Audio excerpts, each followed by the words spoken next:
प्रधानमंत्री नरेंद्र मोदी को नीतीश कुमार ने शपथ ग्रहण से चंद दिन पहले ही घुटनों पे ला दिया है। हकीकत यह है कि प्रधानमंत्री नरेंद्र मोदी की शपथ ग्रहण समारोह को भी टालना पड़ा है और हालत यह है कि प्रधानमंत्री नरेंद्र मोदी को यह समझ में नहीं आ रहा है कि नीतीश और नायडू फैक्टर से कैसे निपट सके। आज हक की बात इरशादुल्लाह के साथ में हम इसी बिंदु पे चर्चा करेंगे और ये बताने की कोशिश करेंगे कि 2019 से 24 तक जिस तरह से पूरी ताकत के साथ देश के प्रधानमंत्री के रूप में नरेंद्र मोदी ने काम किया, 2024 में जैसे ही उनके आंकड़े सत्ता से बाहर हो जाने वाले हो गए और वो मजबूर हो गए कि नीतीश कुमार और चंद्रबाबू नायडू के बिना उनकी सरकार नहीं चल सकती है, क्योंकि उनकी पार्टी को महज 240 सीटें मिली हैं, जबकि सत्ता के लिए एब्सोल्यूट मेजोरिटी के लिए 272 सीटों की दरकार है। ऐसे में 4 तारीख को रिजल्ट आता है, 5 को एनडीए की बैठक होती है और 6 तारीख को यानी कि आज केसी त्यागी ने एक ऐसा विस्फोटक बयान दे दिया है जिससे नरेंद्र मोदी की हालत खस्ता हो गई है। आइए हम इस पूरे मामले का उल्लेख करने से पहले केसी त्यागी के उस बयान को सुनते हैं जिसमें उन्होंने नरेंद्र मोदी की मुश्किलें बढ़ा दी हैं। अग्निवीर योजना को लेकर के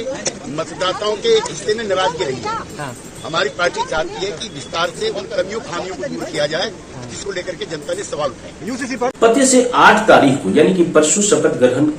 का कार्यक्रम था,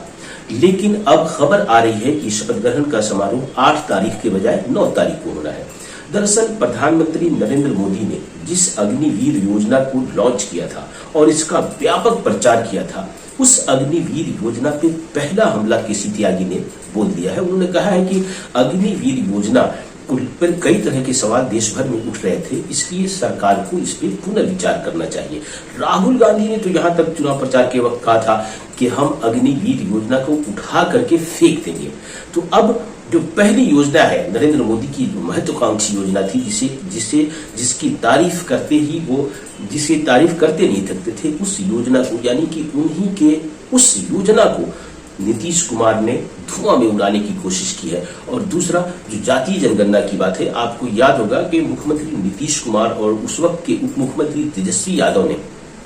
बजाते एक डेलीगेशन के साथ मुलाकात की थी नरेंद्र मोदी से, जिसमें उन्होंने स्पष्ट रूप से कहा था कि केंद्र सरकार इस काम को नहीं करेगी, अगर आपको जातीय सर्वेक्षण कराना है तो आप खुद से कर लीजिए।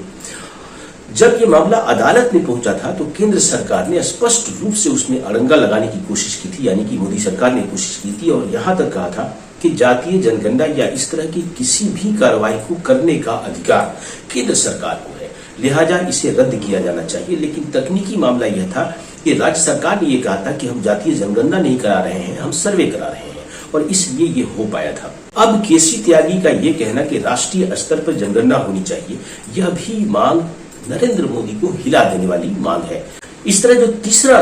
तीसरी सबसे बड़ी मांग है दल यूनाइटेड की, जो 16 साल पुरानी मांग है। जब 2005 में मुख्यमंत्री नीतीश कुमार जब सत्ता में आए थे तो उन्होंने लगातार 2007-8 से केंद्र सरकार से ये मांग करनी शुरू की थी कि 2000 में बिहार के विभाजन के बाद यहाँ की आर्थिक स्थिति अच्छी नहीं है, लिहाजा बिहार को विशेष राज्य का दर्जा मिलना चाहिए। मनमोहन सरकार ने उस वक्त इस मांग को नहीं स्वीकार किया था। तब आपको यह भी शायद याद हो, या मैं आपको याद दिलाना चाहता हूं कि 2008-9 आते आते 1 करोड़ लोगों के दस्तखत करवा करके नीतीश कुमार ने ट्रक पे लाद करके भेजा था दिल्ली, ताकि सरकार पे दबाव बनाया जा सके। लेकिन 2014 में जब प्रधानमंत्री के रूप में नरेंद्र मोदी ने शपथ ली तो फिर नीतीश कुमार की यह मांग ठंडे बस्ते में पड़ गई। 2019 में और ही ताकत के साथ जब वो प्रधानमंत्री बनकर के आए, तब भी नीतीश कुमार की इस मांग को नजरअंदाज किया गया और बिहार को विशेष राज्य का दर्जा नहीं दिया गया। इसलिए अब देखने की बात यह है, इस शपथ ग्रहण समारोह एक तो पहले ही टल गया, दूसरा नीतीश कुमार ने जो सियासत की जिस धारा को पकड़ने की कोशिश की है, ये दुधारी तलवार की तरह है। एक तरफ इसी धारा से, इसी राजनीति से वो बिहार में जो 2025 में चुनाव होने वाला है उस पे वो निशाना साध रहे हैं। वो तेजस्वी यादव की उस राजनीतिक धारा को टच करने की कोशिश कर रहे हैं ताकि 2025 के चुनाव में तेजस्वी यादव से लुभा लिया जा सके। और दूसरी तरफ नरेंद्र मोदी को उन्हीं के इश्यूज पे नरेंद्र मोदी को घेरने की शुरुआत कर दी है नीतीश कुमार ने। तो अब ये देखना है कि जब सरकार बनने से पहले ये स्थिति है तो सरकार बनने के बाद क्या स्थिति होगी और नरेंद्र मोदी इस ऐसी स्थिति में, दबाव की स्थिति में किस तरह से सरकार चला पाएंगे।